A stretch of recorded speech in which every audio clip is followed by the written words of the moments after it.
हाँ तो यहाँ पे आए हुए समस्त ग्रामवासी, साथ ही साथ दूर दराज से आए हुए नौटंकी कला के प्रेमियों, दोस्तों, आप सभी को हमारे पार्टी की तरफ से हार्दिक स्वागत, वंदन एवं अभिनंदन है। साथियों, मैं खास इसी बेलापुर का रहने वाला हूँ। घर में बूढ़ी माँ है, माँ का नाम श्रीमती पार्वती भक्तिन है। दोस्तों, इतना ही नहीं दोस्तों, मुझसे छोटी मेरी एक बहन है जिसका नाम धनिया है, और साथियों मेरा नाम प्रेम कुमार है। इतना ही नहीं साथियों, अभी हाल में मेरी शादी हुई, मेरी धर्म पत्नी का नाम गीता है। आइए दोस्तों, हंसता खेलता परिवार, परिवार में ओ प्यार। लोग कहते भी हैं कि मात्र चार दीवारों को घर घर नहीं कहते, बल्कि परिवार के जहां सभी सदस्य मिलजुल कर प्रेम से रहते हैं, जहां पर माता पिता व बड़ों का आदर सम्मान हुआ करता है, वही घर घर कहलाता है। साथियों, ऐसा घर किसी मंदिर से कम नहीं। भारत देश की परंपरा रही है कि एक ही परिवार में 4-5 बुढ़िया साथ रहती थी और छोटे छोटे बच्चे दादा दादी के गोद में खेला करते थे। किंतु यह सब कुछ बदल रहा है। क्यों?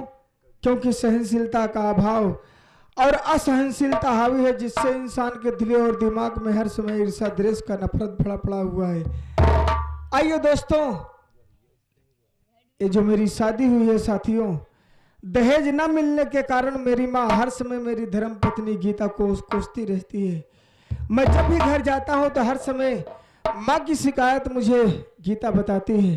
आज दोस्तों मैं सोच रहा हूँ सबसे पहले चलूँ घर, और उसके बाद लेकिन घर चलने से पहले हम संगम से मुलाकात करते हैं, फिर उसके बाद घर की तरफ चलते हैं।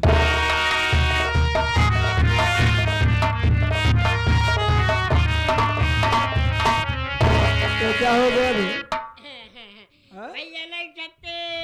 नवसत्य इतना चटक मटक क्या है? पहाड़ा पूछे हमसे। नवसत्य 63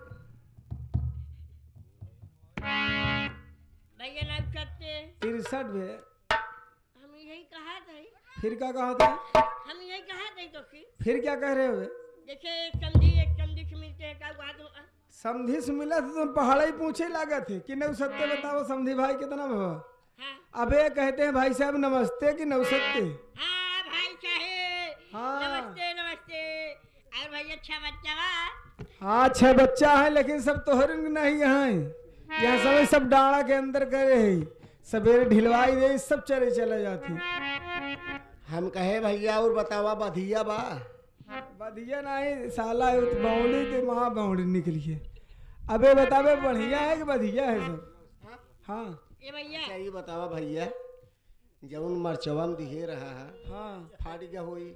मरचा वाला फाट गया है, वही यार हरियो वाली बाकी है। सोचे थे वो फाट जाए तो का दोनों जने ठेल दे लिया जाए। अबे जो मार्च में होता है उसे परीक्षा बोलते हैं। परीक्षा? हाँ। ये भैया पहले शराम बा? बहुत मार मारेंगे पहले से कि साला उल्टा ही सीधा बात बोलता है जब मिलता है। अरे वो का बात है? पहले सराम है। हाँ, नमक चाट के। हाँ, नमक चाट के। आजकल नमक ही चाटता है, ये मेरे सुखाना भी जाता है भोर का कोहड़ा की नहीं। तो संगम ऐसा है यार, ये जो मेरी शादी हुई है, हाँ भैया। दहेज न मिलने के कारण हर समय मेरी माँ मेरी धर्म पत्नी को कोसती रहती है। मैं सोच रहा हूँ क्या करूँ। ऐसा हूँ आज चलता हूँ घर, अगर आज मेरी माँ मेरी धर्म पत्नी को कुछ कहते हुए मिल गई, समझ लीजिए मुझसे बुरा कोई नहीं होगा। ठीक है, चलो भैया नमक चाट के।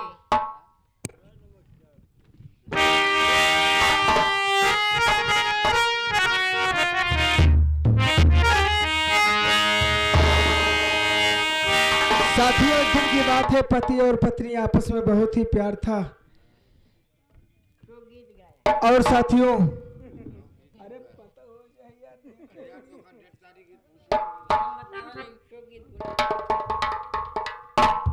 साथियों एक दिन पत्नी अपने पति चुन्नू से कहने लगी। क्या कह रही है साथी? थोड़ा आप लोग शब्द पर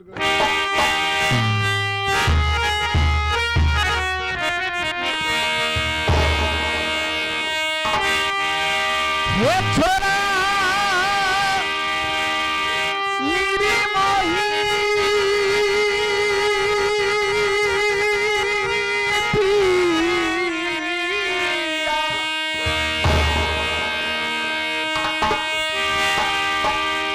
हो छोड़ा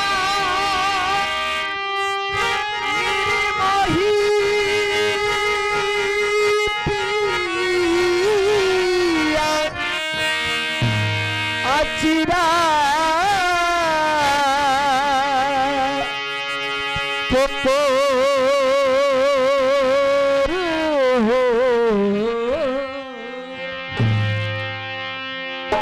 हो उठत निजागा सैया कि मोर सैया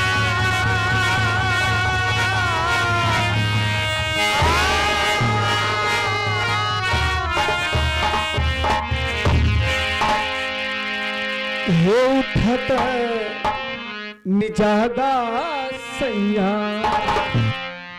हो गैला भोर हो उठत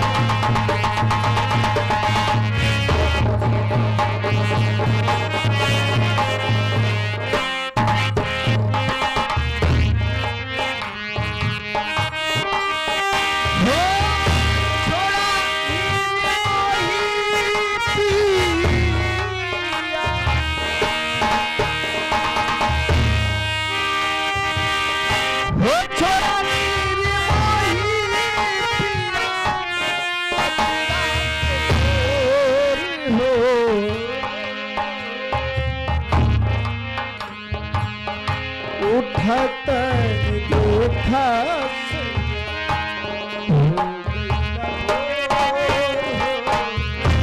उठत जागा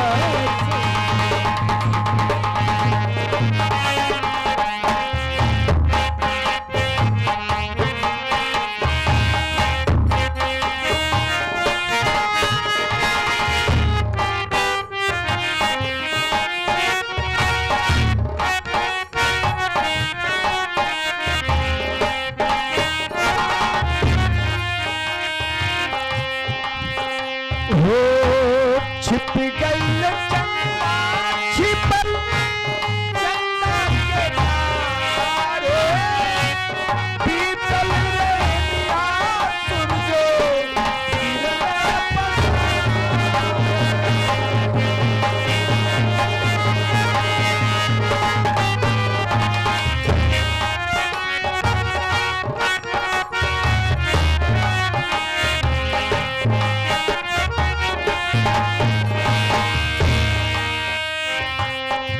छिप गई चंदा छिपल चंदा के तारे पीतल रेया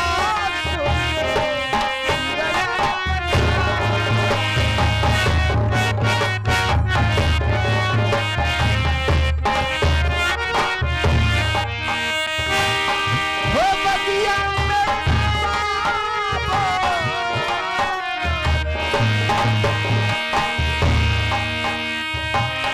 हो बगिया में काबा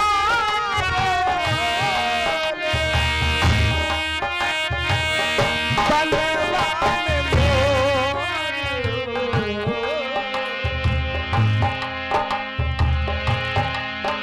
हो उठत जागा सैया हो गैला भोर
राजा मोरे। हो छोड़ा बिछौना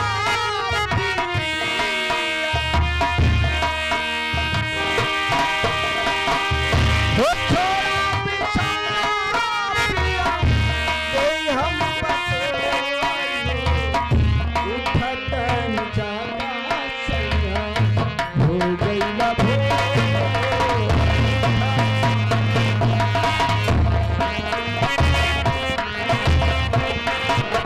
हो छोड़ा निर्मोही पिया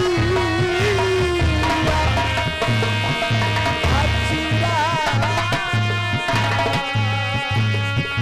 तो तोरू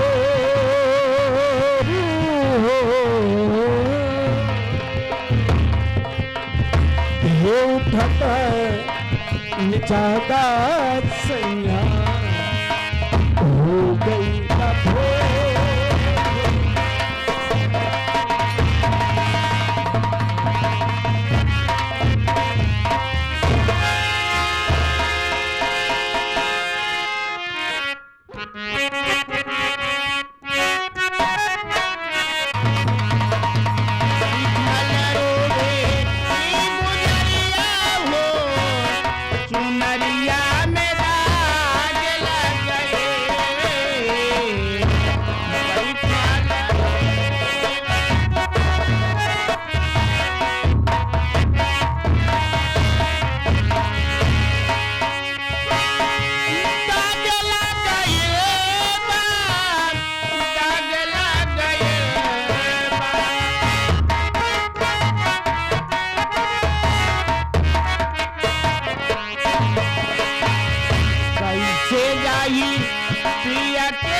बाबू हमार नाम गीता बा और हमारे परिवार में हमार सासू माँ एक हमार ननद बा।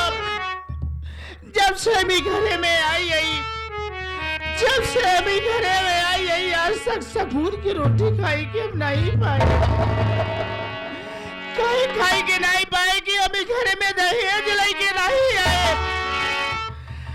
रातों दिन सुबह हुए शाम हुए हमारे साथ समान ननद हमका दहेज भरे कोसत दिन। आज 4 दिन से हमारी तबीयत नहीं ठीक बा। आज हम खाना नहीं बनाए। सुबह हम अपने नाना धनिया से कहे कि दीदी खाना तू बनाई ले आज हमारी तबीयत नहीं ठीक बा। स्कूल जाता हूँ तो हमारे बड़े दवाई लेके आऊँ लेकिन धनिया हमारे बड़े बड़े दवाई नहीं ले आई। आज हमारे सासू अम्मा आज हमारे ईद हमका भूत मरी आज।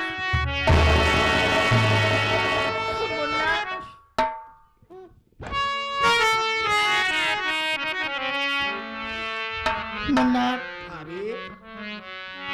आखिर किसी लिए रो रही हो भाभी? बात क्या है भाभी, क्या मुझसे नहीं बताओगी? आज 4 दिन से हमारी तबीयत ठीक नहीं बाप। क्यों हमका दवाई ले आए वाले नहीं आएंगे? दवाई ले आए दे हम दवाई खाई ले। भाभी तुम बैठो भाभी, मैं जा रहा हूँ स्टोर से दवाई लेकर तुरंत आ रहा हूँ भाभी माँ। ठीक है मुन्ना जल्दी आ।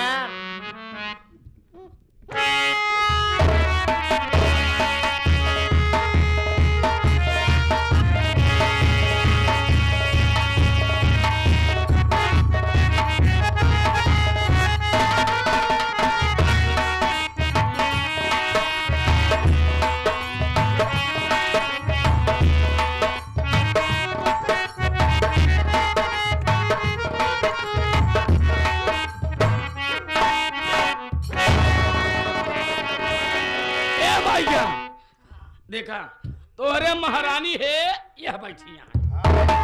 देखो कुर्सी लगा के टीवी वीसीआर देखत है, देख लिए घरे काम धाम देखा। हरे राम हो एका कुछ पता नहीं है। बाप जवान है कभो शकल नहीं दिखावत है।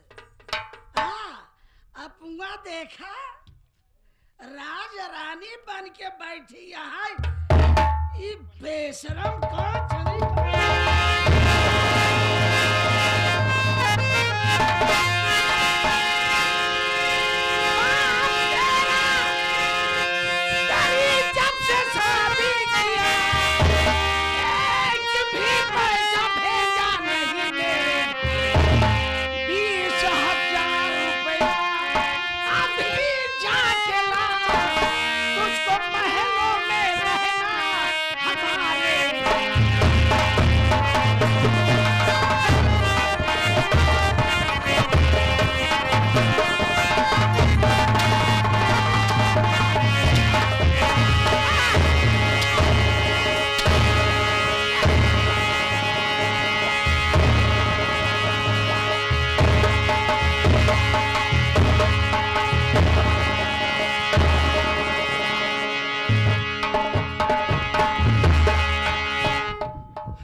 हमारे बिटिया का याद तई भोजन काहे नहीं बना के दे पाए। माँ बाप हमार बात सुना। माँ बाप कहीं ना ये बनाई पाए भोजन आज। देख रहे ये तोरे सुसकी से हमारे मुस्की नहीं आए। तरह का बिटिया अतई जवान है हिया राज रानी बन के बैठी है।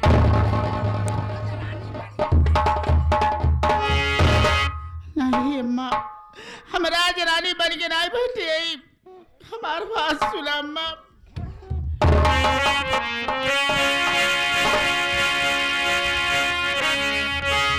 नहीं मैया जी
जवान तोरे हालत तो रहे थोड़ा खाए रहे हैं हर जाई बिना खाए पिए स्कूल में गए स्कूल में बैठे कि नहीं पाए मास्टर जी इतना मरन कि हाथ हमारा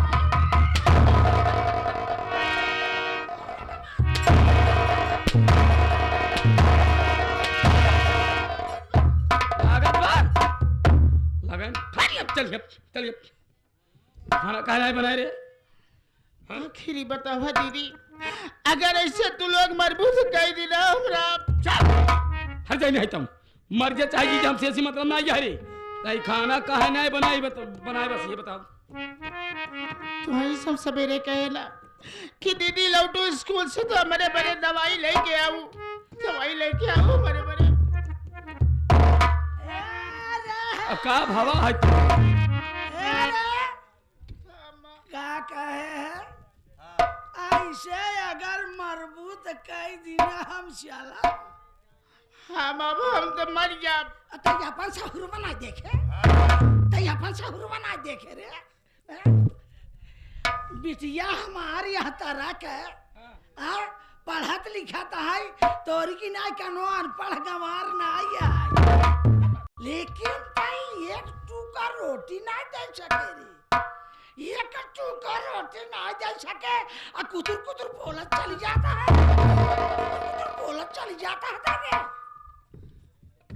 ऐसे बढ़िया मत हमारे गला दाब दे तू मरी जाई उहाई होए जवन ना हो चाहे उहाई होए का बिटिया माई हमार जवान कहा बा यही होई आ जवान हम कहा तू घर में वही कर ना चितई कुरेर दे मां कभी भूला कि भगवान तोरे एक बिटिया दी है रान का बिटिया तो हमार पटिया ती करबे रे आ हमार पटिया ती करबे हमार पटिया ती करबू ना ऊ झापड़ मारब गाल झांझर हो जाए जब चल हर जाए नहीं तो की काहे बादे ससुरे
बाजा मत करे अन्ना बाजी का कह रहे नहीं हरे जाबे तई अपने एका नैहरे में भेजिन दे पठाई दे काम आई आज लेकिन हम कहाँ कहाँ तही कौने नैहर हम समझती है माई समझता है ना हाँ ये वही में काया है बिटिया, ये वही में काया है। चल जरा रे